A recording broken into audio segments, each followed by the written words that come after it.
Me. La la la la. I don't know where we're going with this. You know where you're going with this. Hip, hop, hippie. Hop, you don't stop. There In you the theme go. of Easter. So everyone here celebrates Easter, right? Yes. Yeah. Yeah. How was it? Lots of family time? Yeah, lots of family time, lots of food, lots of eggs for kids to run around and grab. Nice. All my nieces and cousins, kids, and everything like that. So that was fun to watch that over by my parents' house. Yeah. My kids only had one wrestling match over the eggs on the front lawn. Oh, Just okay. one time I had to pull them off of each other. It was fine. Nice. At least it was one time. Yeah, it was. Yeah, it's pretty good as days go. But no, it was a nice day. It was great weather, so it was nice to be out. And, yeah. What about you? So Saturday we had an egg hunt with my side of the family, and then Sunday my in-laws came over, so he had another egg hunt, but that one he didn't have to like wrestle or anyone for. So yeah, it was good. We just had some ham and broccoli casserole, and forgot to put the fruit salad out, so I now have 4 pounds of fruit in my fridge Nice. that I'm eating every day. Nice. So by Friday I will be a kiwi.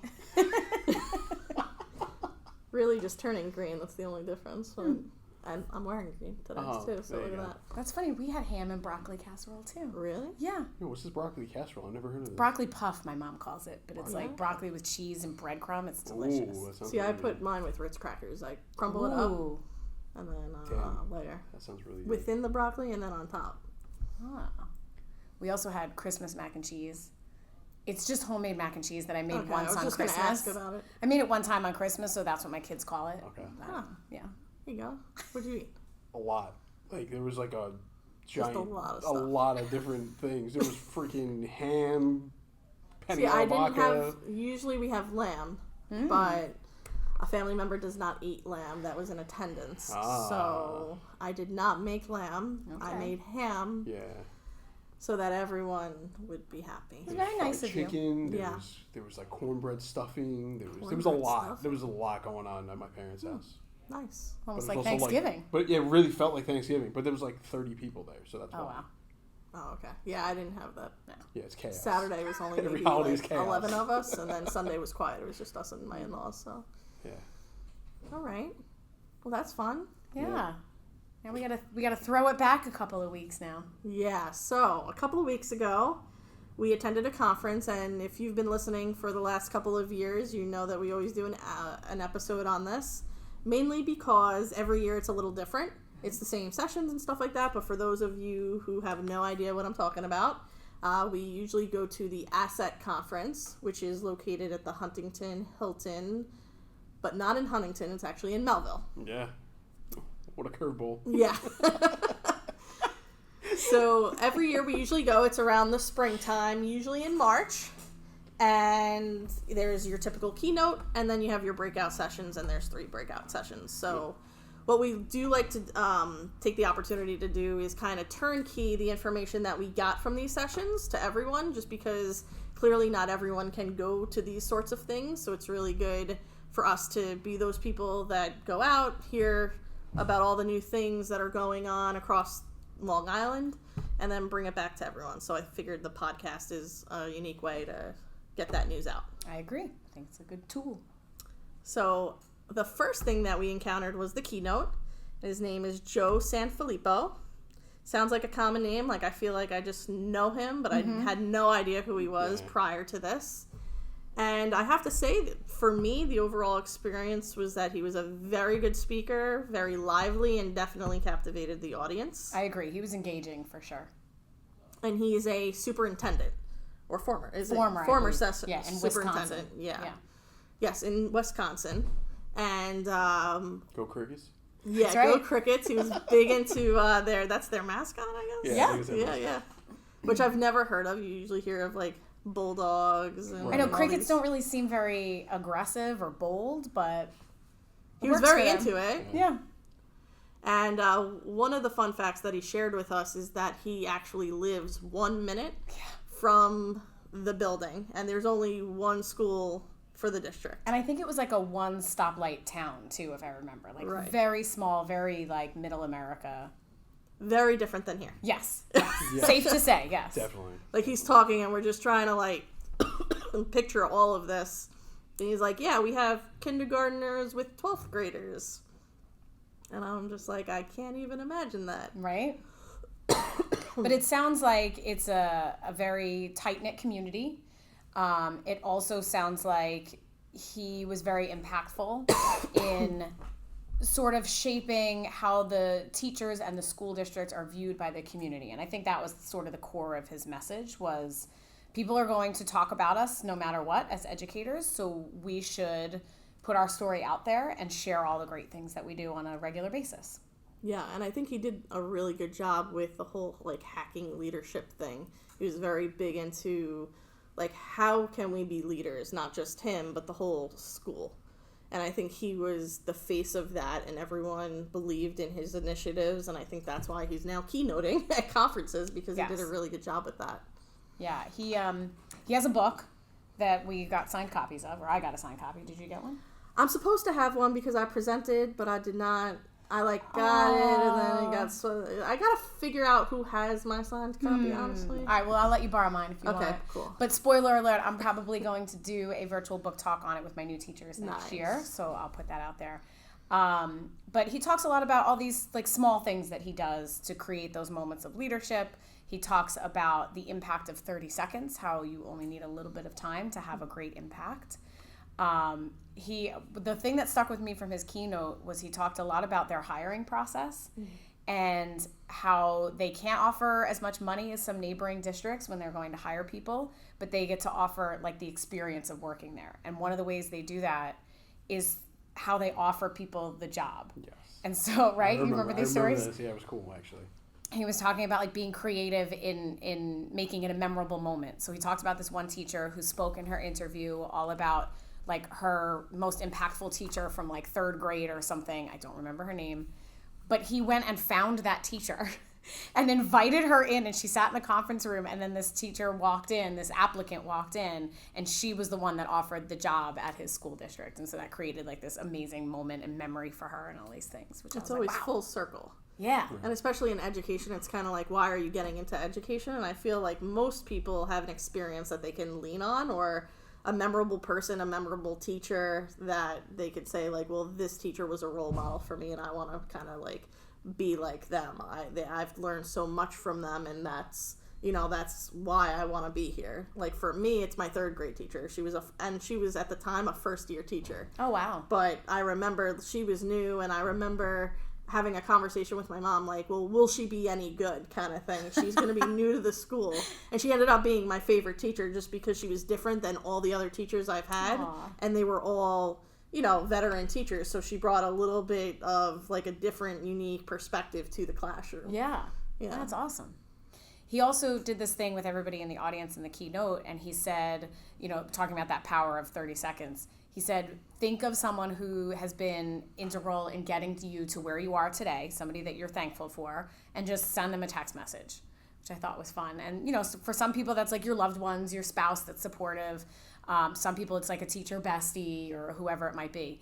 I actually sent a text to a high school friend of mine that lives out in Colorado, and she's a elementary school principal out there. So we talk education a lot, and we, like, support each other in that way. So I sent her a little text, and she wrote back, and she was like, best text ever. She made my whole day. So things like that, but that's what he means when he say it only takes a minute, right, to, like, have an impact and do something positive. So it was a good message, I thought. Then the other exercise was a little awkward, though. The 30 seconds. Oh, yeah. What was that one? What? I don't remember. You had to, like, stand. Oh, you were, like, nose to nose with somebody? Yeah, you had to stand nose to nose with the person next to you and, like, stare at them for 30 seconds. I was standing next to Louise Berger. Were you? Look at that. Who was I standing next to? I think it was someone that I was presenting with in the first session. But, yeah, we kind of looked at each other and we were just like, are we really doing this? It was one of those things where, like, you feel like you have to, but you don't want to. Mm-hmm. And but the whole point of that is, like, you're going to remember that. Like, if you're standing awkwardly close, nose to nose with someone that, whether you know them or not, don't know them for 30 seconds, like, that's going to create some sort of weird experience. So I think that was basically his whole point about the 30 seconds. But in his, I think it's called the one 1 minute to work, walk to work or something challenge. And he would take videos of himself and hashtag it like 1 minute walk to work. Is he and doing he would, like on Instagram or something like that? Yeah, he puts it on social media. I forget which outlets specifically. Right. But he hashtags it, and he literally takes a video of himself leaving his house, and it's usually around like 58 seconds until he gets to his, school destination or whatever. And he talks about like his ideas for the upcoming week, his ideas for the day, and challenges that he wants people to focus on. So one of his messages was about new is not always better. And how, you can bring so many new things to the table, but that doesn't mean that it's going to be better than what you're doing already. And he goes, the great thing about that is that it kind of just grounds people to say, like, hey, you're doing the best you can. It doesn't matter if it's new or 20 years old.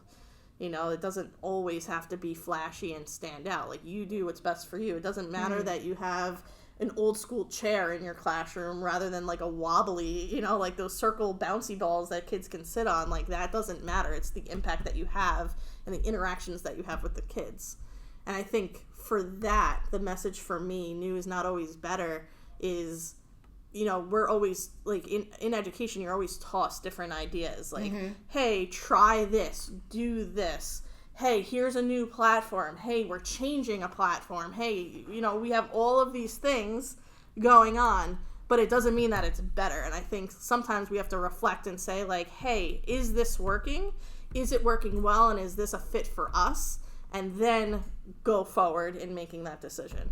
I think that's the key with a lot of things, is just that reflection piece, right? Whatever you try, whether it's a behavior strategy or a tech tool, you have to then step back and say, okay, how did it go? Right. Did I like it? Did I not like it? Did it work for the students? Did it not work for the students? And I think that's his whole point about his 1 minute. Like, take a minute to reflect every day on what went on. Right. Yeah. And then another one that I really liked and I really wanted to bring up was about authentic connections. So again, this was one of his 1 minute walk to works, and you could go online and see all of them, and they're short. That's what I like about it. It's 1 minute, so it doesn't take up much time. But for that, it's just his main message was schools are about connections and stories. And then he made a statement which I thought was really bold, but I definitely saw his point. And his statement was, technology has made it easier to connect to people, but not necessarily with people. Ooh. And that for me was like, gave me a little bit of a chill. Yes. Because you have these social media outlets or all these platforms where you can connect to all these people. I think of Facebook. I have X amount of friends on Facebook or Instagram followers, whatever, X. And I'm connected to them, but am I connecting with them? It depends on how you're using it too, right? And his main message for that one was like, you still need to keep your authentic connections with people. Just because you're emailing them or sending them messages in some way, like, that's not going to make your relationship better with that person. That you need that human element to stay in contact and create a rapport with people. And I thought that was huge because we're in a digital age where everything is just like, oh, I'll just email that person. Right. But I think for myself, and I know, Kristen, you have a little bit of this too, and even Kevin with certain teachers, is that if all we did was email back and forth, you don't have a relationship with that person. Nope. Like, it takes a few minutes to say, hey, when is your prep period? Let me come meet with you and sit down with them and truly understand the problem. Right. Whereas, could I have done this through email? Maybe I could have. But you're not building that experience with the person. No, and how often are things misconstrued through email or text or something like that, right? And a lot of that can be cleared up when you just are face-to-face. This is also one of the things I talk to my new teachers about, are making those personal connections and sort of having like a network of people that you can lean on and speak to and do things outside of work with. And so I love when I see like new teachers that find each other and they start to hang out and they have common interests, and it has a really big impact on what happens inside the classroom. But look what happened at our last PD. They asked, what about next year? Yeah. Because they wanted to come all together because they're in different buildings and different grade levels and different content areas. And they were like, if you don't have it next year, we're going to miss each other and we're going to miss these connections. And they could text. Yes. Yeah, they could see each other outside, but like they're here for like a common goal almost, right? Right. And like it keeps that connection going. It's the interaction, like you said, that personal connection, which you're right, we so often lose with technology. Yeah, I remember a time where Kevin and I this year had to go into a classroom, and there was an instance with a kid just searching different things. Exactly what you're talking about, yeah. And I think the impact of just Kevin and I both showing up to that classroom to see, like, what the teacher could have written us a novel, and we could have answered it in the novel back, but it was just like, hey, like, let's come to your classroom, let's flush this out. Yep. Let's meet the student, let's see where this goes. And I think she was so appreciative of this teacher that someone was there to listen, someone was there to, try to understand the problem better, and it wasn't even a problem. The kid was super smart and was able to get through things that they shouldn't have, you know? Yeah. So it's always the smart ones. Yeah. 10 steps ahead. But yeah, I would say as keynote speakers go, and I think last year, was it this conference that Weston Kieschnick spoke at? Yes, yeah. So I have pretty high hopes for next year, I got to tell you. These were two good ones back to back. They were really good. And I think it hit home, like, it could hit everybody in that audience. We had teachers, you have, library media specialists, you have IT, everyone in IT, you have administrators, superintendents. Yeah, it did. It was a universal message, I think. Right. Yeah, it was good stuff. So then after actually, no. We're still going to talk about the keynote. What was the line that he used? Come on, Kevin. Putting me on the spot. I'm forgetting already. I did. I know. A chance? Do you remember? Give yourself a chance. Give yourself a chance. And throughout his keynote, that's what he would say. Yes. Give yourself a chance. Give yourself a chance. Saying, like, you're not just this. You're not just that. Like, you're not just what, I'm not just a IT person. I'm not just, you're saying, whether it's the custodian, he got to know these people that he works with. They're not just the custodian at nighttime. They have a name. They have a family. They have a story. That was like a really big part of his message too. So. Yeah, he had that video where he filled in for a custodian that I think was having surgery or something. Yeah. And he did a video for his school that said, hey, just wanted to let you know if you see me and I'm not doing a great job, it's because I don't know what I'm doing and I'm filling in for this person. Right. And so he put a name and a face to this person that kids probably passed in the hall 1,000 times. Right. And I think he said when she came back that a lot of people commented on it, and that probably wouldn't have happened had he not done something like that. So. But that's real, like he's stepping up in a way, right, to fill this job, which if you're going from superintendent to, custodial, and you're saying, like, hey, I might not be doing this right? Like, that's what people, I think, appreciate is the realness, Absolutely.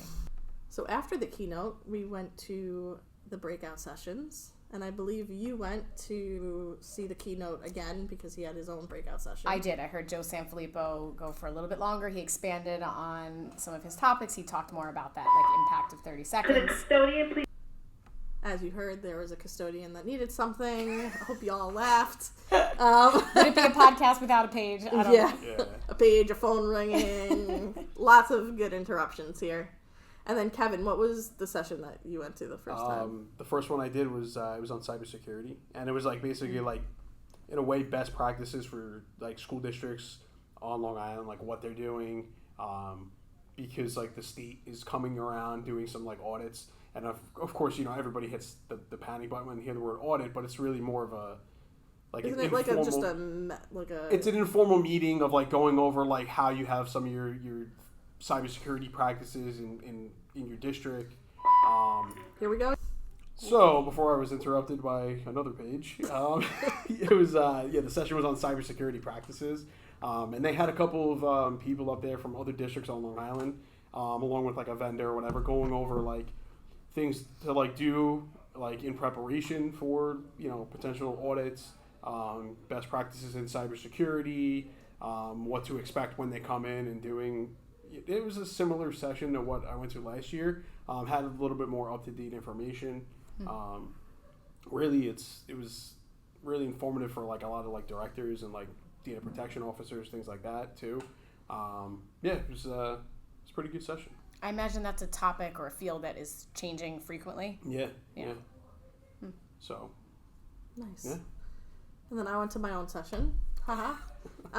So I partnered with a couple of other tech coaches on Long Island, and we basically just titled it a session for tech coaches to have collaborative discussions they do some of these types of workshops and sessions in bigger conferences, so like such as FETC in Florida. It's usually in Florida, sometimes it moves around, and then ISTE, which is all over the map. And it just, I feel like because there's only a few of us in each district, it kind of feels like you're on your own lonely island sometimes. So it was like giving everyone the opportunity to discuss certain topics that we're coming across, especially on Long Island. So my topic was basically about teacher buy-in and how to get teacher buy-in for either platforms you have, new platforms, what's the planning process, how do you get teachers on board? And that was a really interesting experience because I think a lot of districts have different strategies, and it all depends on the leadership, the vision, and then who you have, in the buildings itself. So that was the topic that I spoke about, but other topics that were included was, of course, AI was involved, impactful PD and what that means to tech coaches. How do you create an impactful PD? I know Nikki Frank Martin facilitated that one. And then the other one was facilitated by 2 tech coaches from Bayshore, and that was just basically about communication and effective communication practices to teachers, letting them know about certain things. So like for ConnectQuat, we have a newsletter, we have the Google Classroom, and that's pretty much the avenues besides email of how information gets displayed and everyone's in the know. But, different places do different things. So it just was kind of like a circled conversation. We had 3 sessions, and they were each 10 minutes. But I think moving forward, if we were to do this again, we would make it probably just 2 rounds, with it being a little longer, maybe 15 minutes. More time to discuss. Yeah, because I think the beginning of the conversation, everyone's thinking, and it's more so like that facilitator, like getting everything up off the ground. And then by the end of the 10 minutes, like I had like maybe 2 minutes left, and we could have easily went another like 3 or 4 minutes. Okay, yeah. So I think that's something moving forward that we would probably do. It's a good reflection on your presentation. Yeah. So I think you just need to have these conversations because everyone's going through the same thing. It's just at different times maybe. And I know we have that CLC group that we're part of through BOCES, which is actually Nikki Frank Martin hosts. She does a really good job with that, and it basically just brings us all together, just like the tech directors get together. We get together just to talk about the different topics going on and what we're doing in our districts and how we can basically move forward. Well, like you said, I think with all departments, all topics, all content areas, it's easy to sort of get isolated, and when you are able to connect with other people, you get new ideas, or you just flush out a problem that you had. Like, it's very refreshing. Mm-hmm. I know Kevin's been to like the Apple conferences and stuff like that. So that probably is like a feel good for you to be like, hey, we're definitely at where we are. Like this is how we can move forward. I call it nerding out. Nerding out. Yeah, when you get to be with your people, you nerd out. And then we moved on to the second session, and Kevin and I attended the same one for that.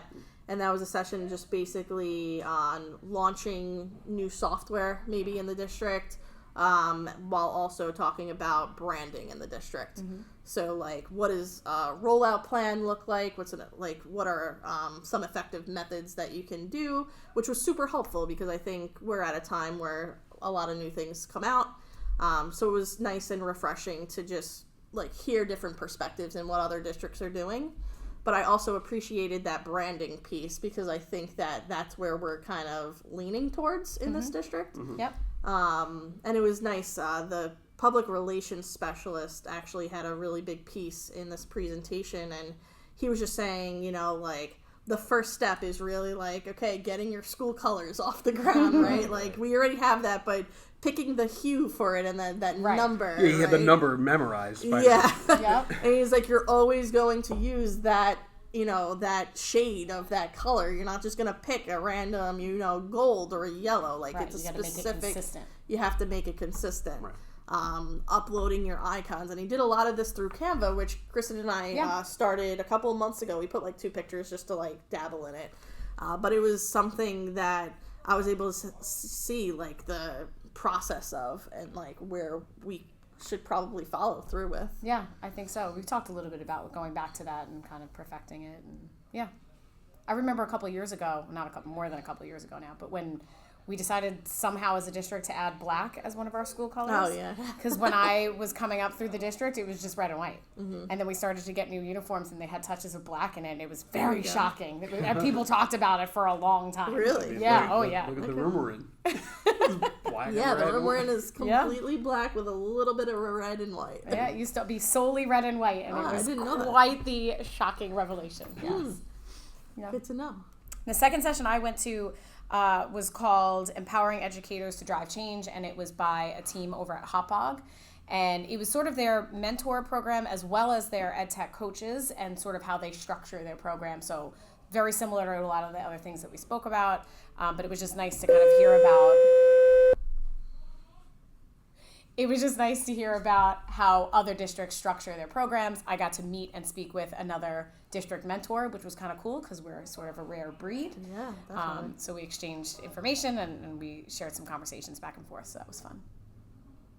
Nice. And then third session, almost at the end, guys, I promise. So I went to one about tech hacks and like tips and tricks that are in platforms that you may not realize. I will say that I felt good about most of it. Like, it was like confirming to know that like we're knowledgeable in most of it. A lot of it was in Canva about their Dream Lab and their AI components, the AI components in Book Creator, things like that. And then they introduced me to the Screaming Goat, which isn't really a tech tip or hack, but it was like random like items. Yeah.